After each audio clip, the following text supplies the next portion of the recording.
In this session at Medical Sciences, today we want to talk about morphological classification of bacteria. As we are in the sessions of microorganisms, today we want to see how do we classify bacteria under different structures. The word morphology is a Greek word which means structures.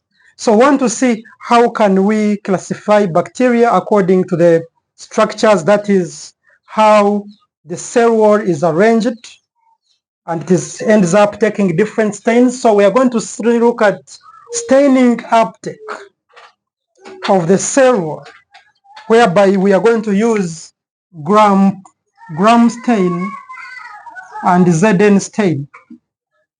Then we shall look at classification by shape, and the shape of the bacteria depends on the cell wall.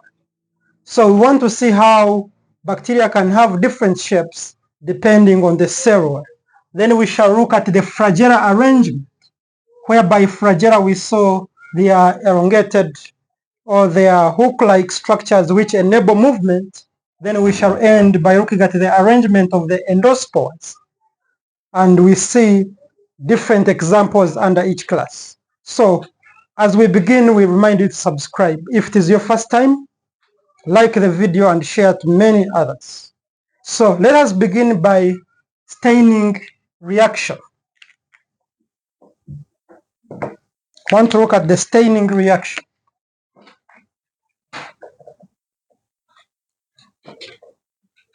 So staining reaction by the cell wall.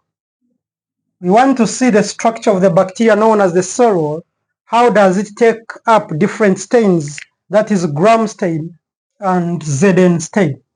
So in this, we are going to see that we are able to distinguish bacteria into three ways, whereby we shall have those which are gram positive, we shall have those which are gram negative, then we shall have those which are acid fast bacilli. And all of them, they take up differently due to the difference in the cell wall, whereby we are going to tell you that gram positive, they have a thick peptidoglycan layer.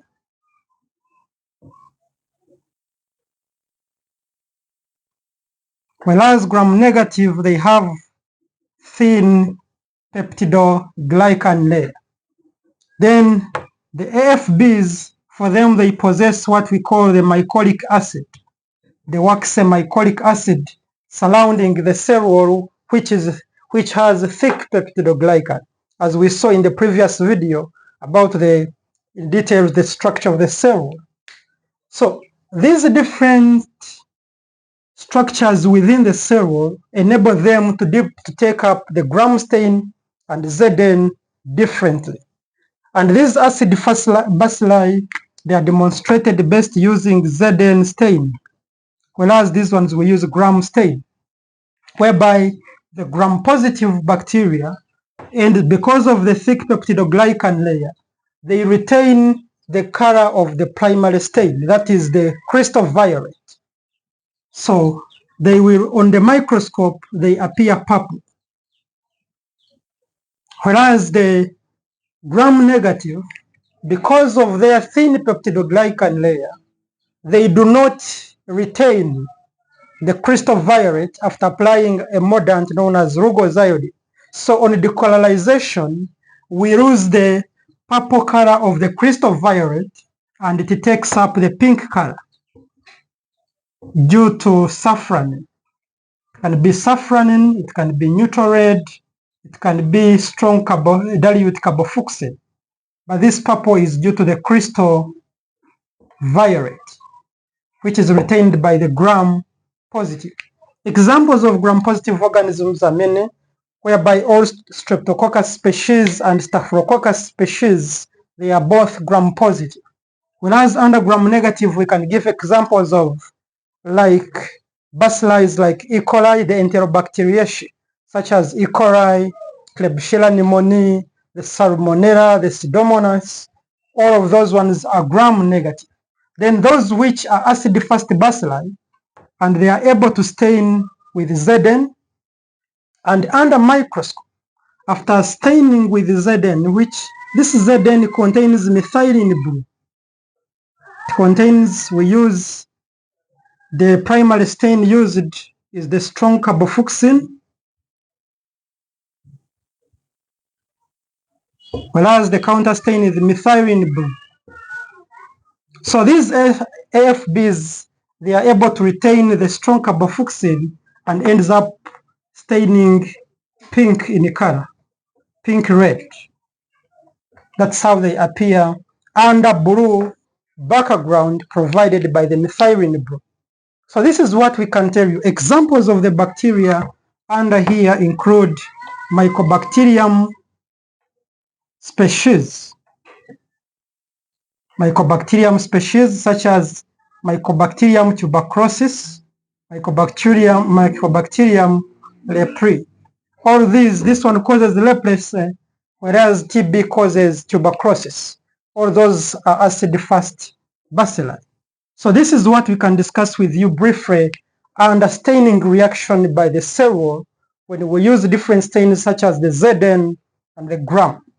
So the second classification we are going to talk about is according to the shape of the cell. And according to shape of cell wall, the bacteria are classified in different ways, whereby we are going to talk about, number one is going to be the cocci. These ones in singular, you can call them coccus. If it is one, you call them coccus. And this cocci come from a Greek word. Some people can pronounce it as cocci. You can call it a cocci or a coxy or a coccus. These ones, it derived from a Greek word, which means round or ball-like structure or oval in shape. So we're going to see that the cocci, these ones are oval, stroke, round. You can call them round. Stroke, you can call them spherical in shape. And these cocci, they can exist in singles. And in those in singles, you can call them monococcus. Monococci, they are those which exist in pairs. And those ones which exist in pairs, you can call them diprococci. They are those which exist in chain. Those which exist in clusters, you can call them clusters or groups. Then in chain, we shall see these ones are known as streptococcus, streptococci. Then in clusters, we shall see example of staphylococcus, staphylococci species, whereby under monococci, it means by drawing you find the bacteria is existing as a single, and maybe it depends on the staining if it is either gram positive or gram negative. And examples under monococci, we have Micrococcus flavus is one of the examples of the one which exists as a single. Then with the diprococci, it means they are two. They exist in pairs. For example, you'll find a bacteria which they are existing as in pairs. Find it is existing in pairs. An example here we can give is Neisseria gonorrhoeae. Neisseria gonorrhoeae, which causes gonorrhea, and meningococci species. So meningococcus and gonococcus species, they exist as doubles or in pairs. Then in chain, we have streptococcus species, whereby for them, they exist as a chain like a bead. So this one is what we are calling a chain.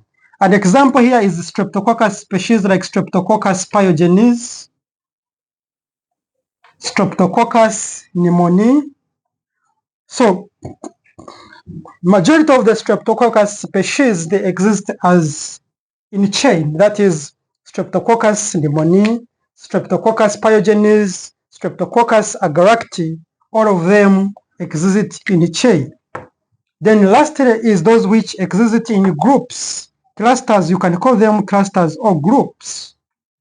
And this one example is like Staphylococcus aureus, which is a normal flora on the skin of the human being.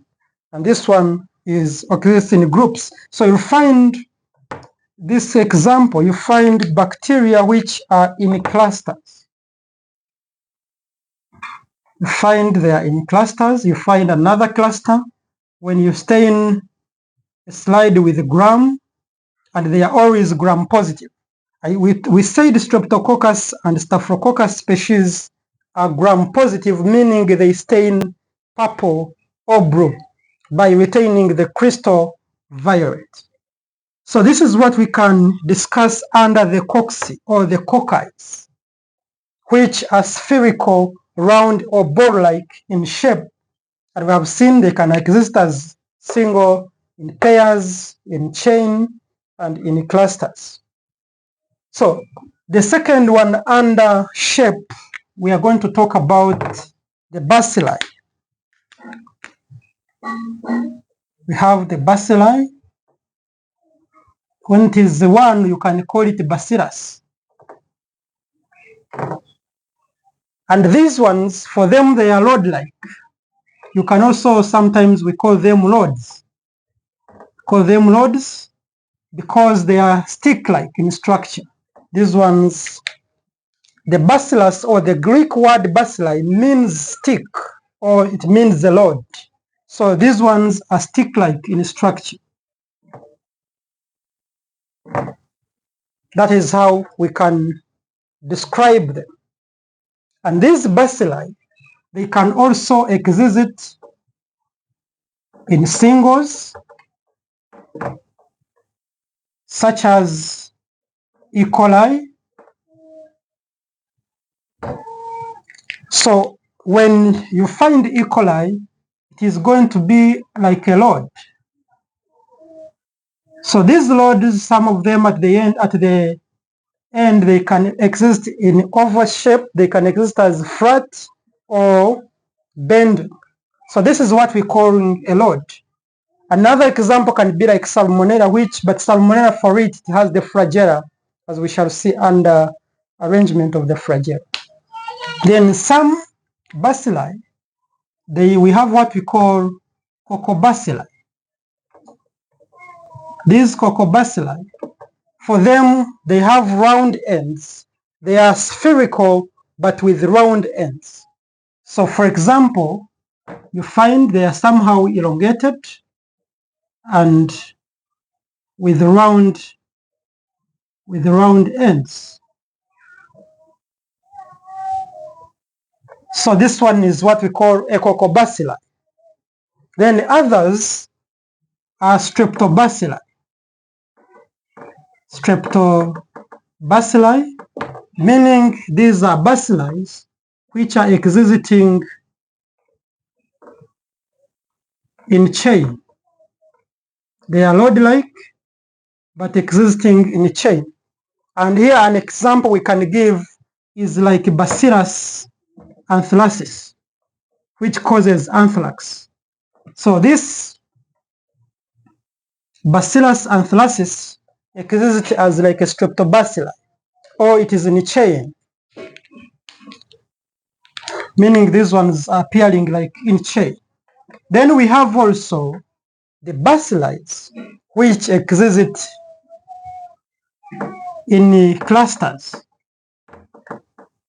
And here an example we can give is Mycobacterium tuberculosis and Mycobacterium leprae. These ones, they exist as clusters because of their mycoric layer, which is waxy. they tend to aggregate together.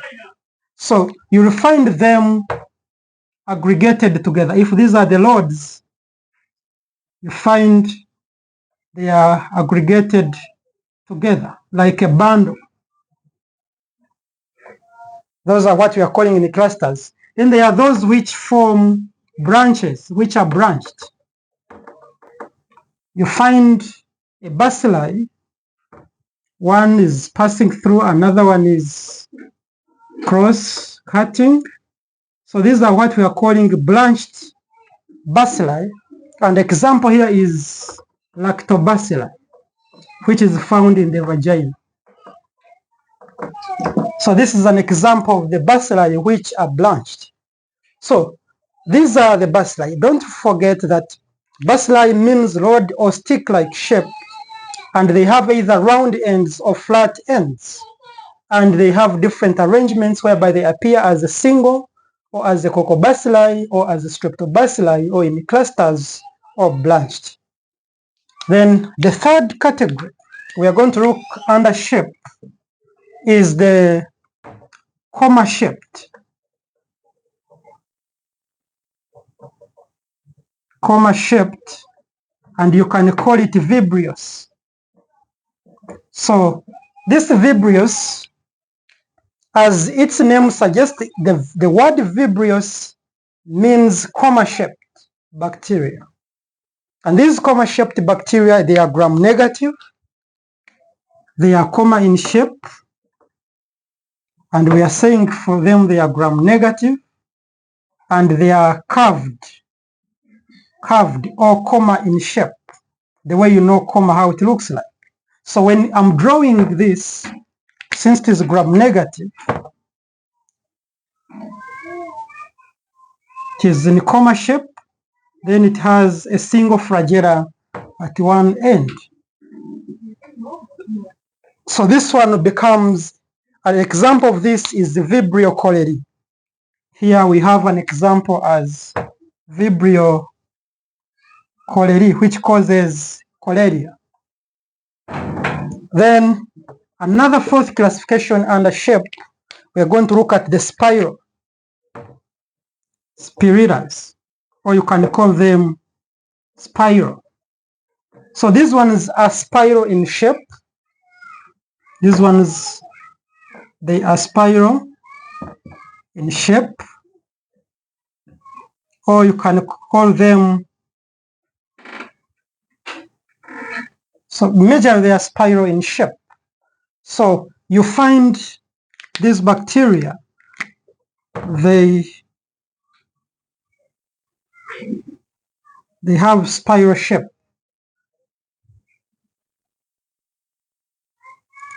So this is what we are talking about. But they are not more curved. They are less curved compared to other group I'm going to see as number 5. So this is an example of spirillary species which are spiral in shape but not more spirals. An example here we can give is Spirillum species and also Helicobacter species. Helicobacter species like Helicobacter pylori, which causes PUD, that is peptic ulcer disease, belongs to spiral-shaped bacteria. Then number 5 we can talk about is the spirochetes. These spirochetes, for them, they are also, these ones are more coiled. These ones are less coiled, but these ones, they are, we can call them thin and more coiled compared to the spiral-shaped bacteria. So they look like a corkscrew. They look like a corkscrew, which these corkscrews are used by the carpenters and the mechanics. Example of spirochetes. Examples of spirochetes, we have troponins, we have Borrelia, then we have Lespirochetes. leptospires, whereby here we have like Treponema pallidum, which causes, this Treponema pallidum is the one that causes syphilis. Then under Borrelia, we have like Borrelia dottoni, which is spread by ticks, and Borrelia vicenti. These are some of the examples under this. Then here we have example like Leptospira monocytogenes. These are examples under here. So as you are discussing in an exam, you give a class and examples in each. Give a class, describe how it looks like, and also give examples. These spirochetes, being very thin, since they are thin and more coiled, they are not well demonstrated using gram. These ones are not well demonstrated using gram, so they are well demonstrated using electron microscope. So if you want to study their morphologies, it is better you use electron microscope compared to the gram stain. That is under spirochetes. Then number 6, under shape, we can also talk about guys like rickettsia,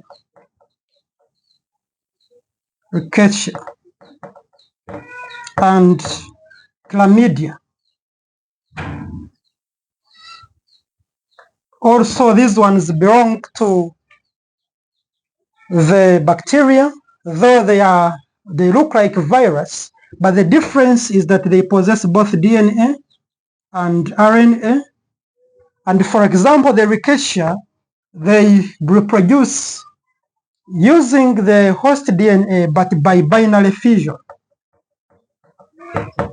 So this one is the one which distinguishes them from viruses, but they look like virus.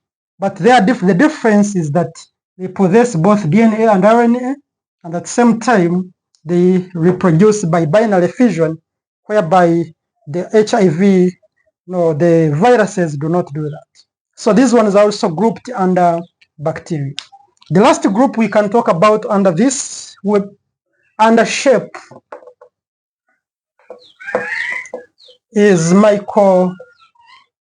Mycoplasma species.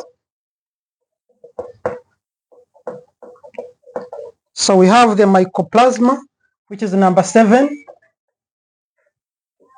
And these Mycoplasma, they are one of the smallest microorganisms, very small in size, and these guys lack cell wall. They lack cell wall. That is the Mycoplasma. An example here is Mycoplasma pneumoniae. Mycoplasma pneumoniae is one of the examples of the bacteria which lack cell wall, so they are not well demonstrated even using gram or acid or Zn, because they lack the cell wall. So these are the 7 ways how we can classify bacteria by shape, whereby we have looked at the cocci or the cocci, we have looked at the bacilli, the comma-shaped, what we call vibrios, we have looked at the spiral-shaped, the spirochetes, which are well demonstrated using electron microscope. We have looked at the rickettsia and the chlamydia.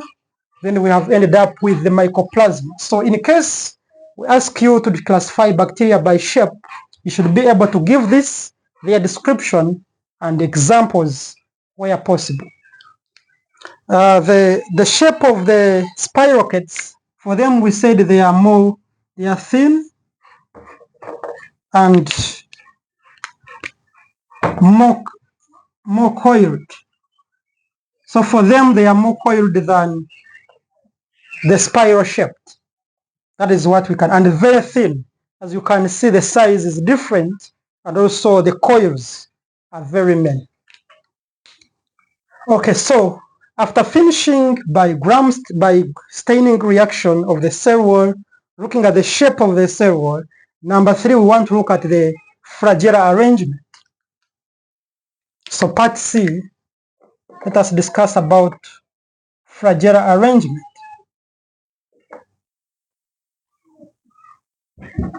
And under Flagellar arrangement, these bacteria are classified in 4 ways, whereby we can have, number 1, we can have monotrichous. Number 2, we can have amphitrichous.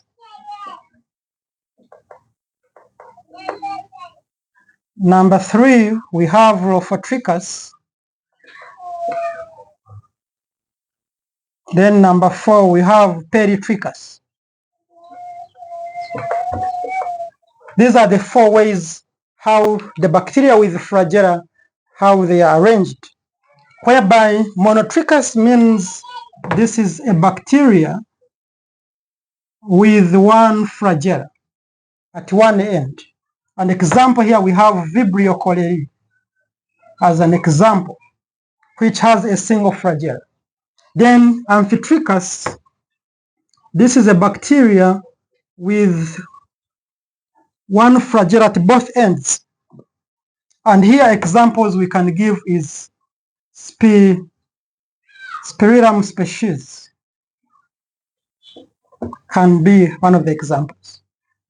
Then Lophotrichus, it is a bacteria with more than 1 flagella at one end.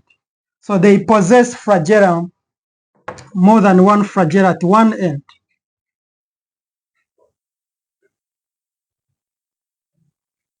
So this is what we call Lophotrichus. And still an example here we can give Spiridium, some Spiridium species. They also have more than 1 flagella at one end. Then those ones with peritrichous, peri means along the cell wall of the bacteria.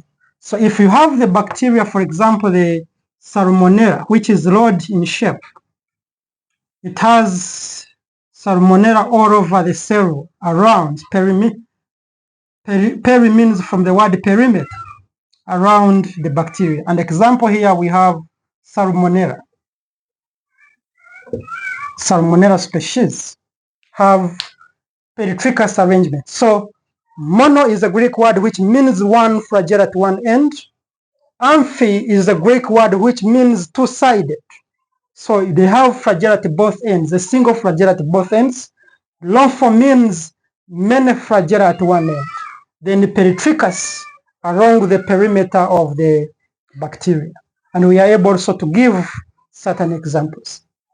Lastly, we are going to look at the last classification according to the endospore, position of the endospores, whereby under this, which is classification D, is according to the endospore arrangement, whereby these endospores are found in the bacteria which are able to form the spores when they face harsh conditions. So these spores are formed by bacteria due to harsh conditions. So they are being used for them to survive in these harsh conditions. For example, conditions with high temperature, disinfectant, and dryness. So they are able to form spores which are non-vegetative that can make them dormant so that when conditions become good, they are able to continue multiplying. And these endospores are formed inside the bacteria. And we are going to see how they are arranged differently within the bacteria. For example, these endospores, you can find a bacteria forming the spore at the center. So if the spore is formed at the center, this is the spore at the center, central spore. Example of the bacteria which forms the central spore is Bacillus anthracis.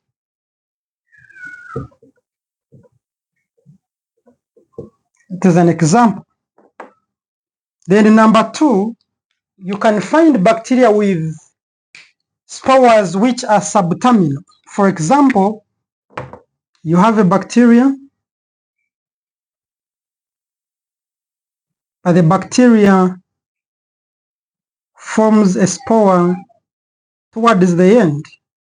So you find the spore is almost at the end.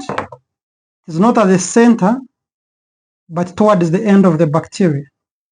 And it is spherical in shape. And this is what we call subterminal spore.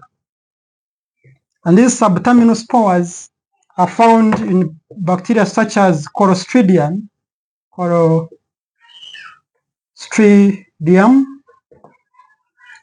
botulinum.